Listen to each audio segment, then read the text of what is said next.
Guys, this is John with JP Auto Paintworks out in Runaway Bay, Texas. Thank you for subscribing and following.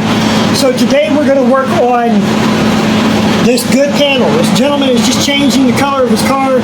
There's nothing wrong with this paint so much on the side. So you've got good paint. You can either take 400 or 600, it doesn't matter which.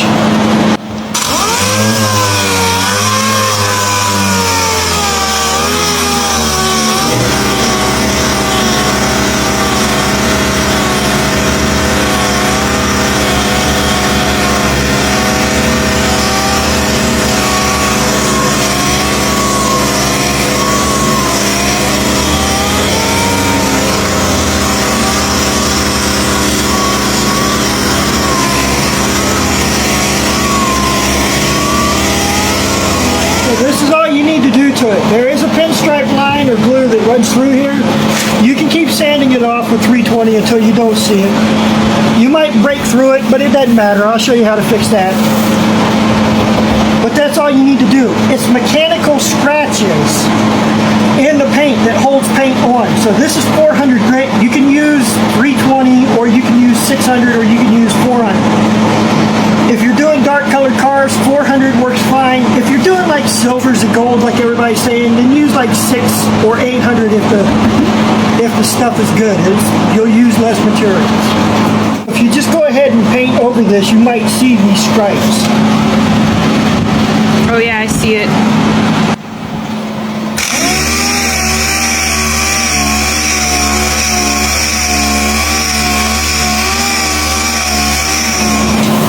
Okay, so you started sanding on it and you burned through. Okay, this is what's burned through. So you see this paint, here's the second paint, okay, and you're still seeing a line. You got one of a couple of options that you can do. You can keep 400ing it.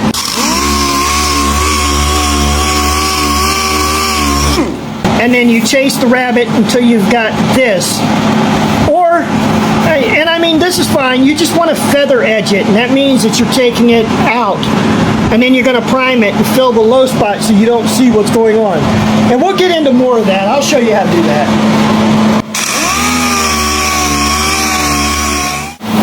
Alright, so you've got it 400, you've decided that there's 2 paint jobs onto this, so you don't want to play. You just want to cut a bitch like you're angry. So, you take 80 grit and you go, I hate you! And you gotta say, I hate you.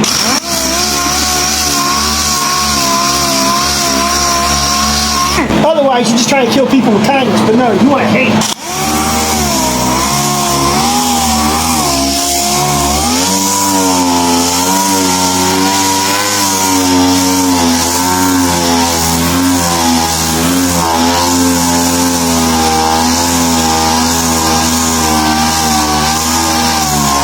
So now you see that you're all the way down and all the way through.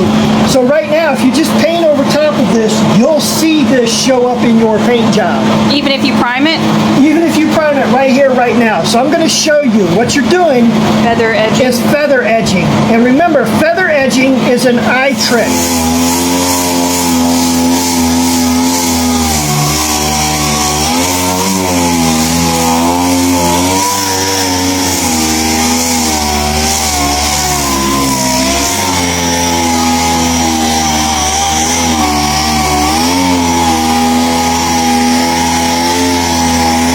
Whenever your paint comes like this and you're flat, and you've got something underneath of it, and you erase that, you leave a valley.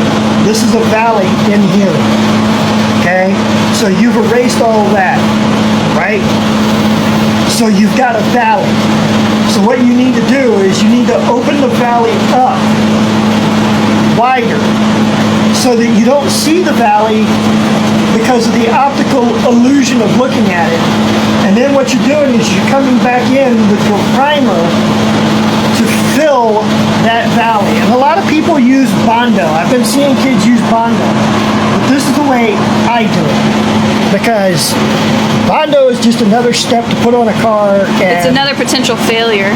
yeah, basically. So is this how it should look before it gets primed? Yeah, it would look like this, and then I would prime all of this. And it'll look this way all the way down.